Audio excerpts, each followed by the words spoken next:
This is literally the only roadmap you need. Hi everyone, my name is Meera. Welcome back to my YouTube channel. If this is your first time coming to my channel, don't forget to subscribe. I started in cybersecurity with zero guidance, and it was really difficult for me to actually figure out my path and build my cybersecurity career.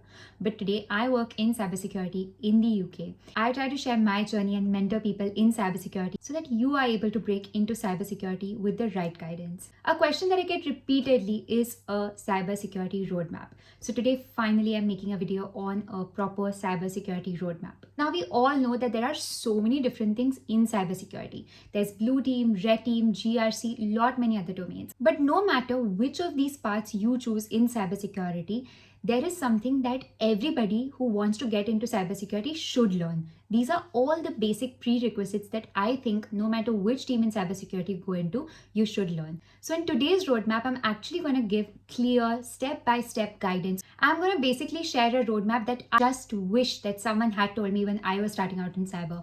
I learned it the hard way and I kind of had like a jumbled path, not a clear guided path. But this video is definitely going to help you if you have decided you want to do cybersecurity, but you don't have a roadmap and you don't know where to start and what to do. A lot of you are out there who want to do cybersecurity, but you're so confused what you need to learn and how you need to actually learn it. So this video is going to help you to figure that out. So let's start the roadmap. You have decided you want to do cybersecurity. What now? The step one is that you need to learn computer networks. I tell this repeatedly to every single person. Computer networks is the basics of cybersecurity. If you want to know how attacks work and how an attacker is attacking, you need to understand how computers actually communicate with each other. You need to understand networks. Computer networking is also really vast. So what I'll suggest you is that you start step by step. Start by learning what are the different ports, what are the different protocols, what is an IP address, what does this do, how do computers actually communicate with each other, what is a MAC address, what is the OSI layer. You need to learn these basic things first to understand what is computer networks. Now, learn computer networks. Take your time. Some people might need 1 month, some people might take 3 months. It depends on what you are trying to achieve. If you have 6 months to pass out from your bachelor's degree and you're looking for a job in the next 6 months, then you can move on quickly. Just try to do computer networks in 1 month. It's very difficult. It's a vast field. People spend years and years of their career and still don't finish learning it. So I'm not saying that you're going to become an expert in 1 month, but what I'm saying is it is enough to try to learn the basics if you put in the right amount of efforts and learn from the right resources. After you finish learning computer networks, now let's come to step number 2. This is learning basics of operating system. Like I told you in the first step, you need to know how computers communicate with each other. But in this second step, you first of all need to know how a computer works by itself. So you need to understand what is an operating system, which are the different operating systems out there, how they work, what are their file directories like, how are these really stored, how do their backends function. You need to try to understand all the basics of operating systems. There are so many operating systems out there, so obviously you can't learn each and everything about all of them, but you need to learn some of the important things. What are logs? What is an event viewer? What is PowerShell? What is a file directory? What is a Linux command? What is a registry? You need to understand all of these basics of operating systems. After you've taken some time to learn operating system, then you move on to step number 3. Step number 3 is understanding the basics of security. Now, basics of security include understanding the different types of attacks. What is the CIA triad? This is a very famous question that every single fresher studies when they start in cybersecurity. So understanding what this is, understanding what actually are the different types of attacks out there. Phishing attacks, web attacks, malware attacks, which are the different types of malwares. Then after doing all of this, you need to actually understand how the first 2 steps you did relate with the third step. So you did study in the first step, you know what are ports and protocols. Now when you come to the third step and you learn that there is some X attack which happens on some number of port, you need to actually understand how this happens. Why does an attacker use this exact port to do this attack? So these are the kind of questions you need to ask yourself. Which attack happens on which port? What are the different attacks out there? How do attackers really achieve this? What are the things needed? Is it that attackers only try to do a certain type of attack on a certain type of industry? These are the kind of questions you need to ask yourself along with studying the theory. So let me just recap quickly what we have done so far. Step 1, we learned about computer networks. Step 2, we learned about operating systems. Step 3, we learned about the basics of security. Now you have all of this prerequisite stuff done. You know exactly how computers communicate with each other, how a computer works on its own, how attacks are happening on that computer or network, and how our attacker is really doing it. Now, in all of your study, the one thing that's missing is actually hands-on practice, which is very, very important for recruiters and also for yourself to gain some practical knowledge. So what you need to be doing is actually try to solve labs for each of the steps we mentioned. So when you were doing step 1 computer networks and learning about ports and protocols, you actually need to go and solve a lab on computer networks as well, so that you're supplementing your theory with labs.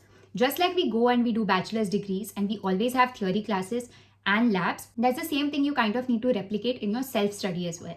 If you study a chapter on ports and protocols, go and do a lab on ports and protocols. You can use Try Hack Me Labs or Hack the Box Labs. Another thing you can do is download Kali Linux operating system. This is a special operating system made for cybersecurity.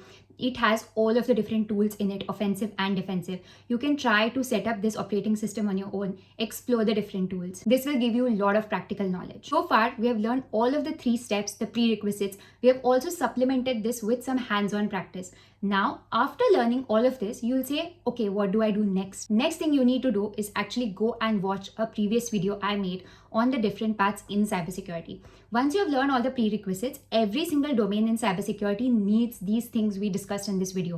So no matter you want to do offensive security or defensive security, these things we discussed in today's roadmap is a mandatory, compulsory thing you need to be studying. Go and watch that video because that will give you an idea of the different paths within cybersecurity, such as GRC, security awareness and training, lots many other domains within cybersecurity. So make sure you watch that video. After you watch that video, you will kind of get an idea of what you want to do in security. Once you understood what you want to do in security, then you can follow a specific specialized roadmap for that thing. To make it very simple for you, the first thing is you like cybersecurity, you want to get into cybersecurity. Next thing you do is actually watch this roadmap and finish off everything I told to do in this roadmap.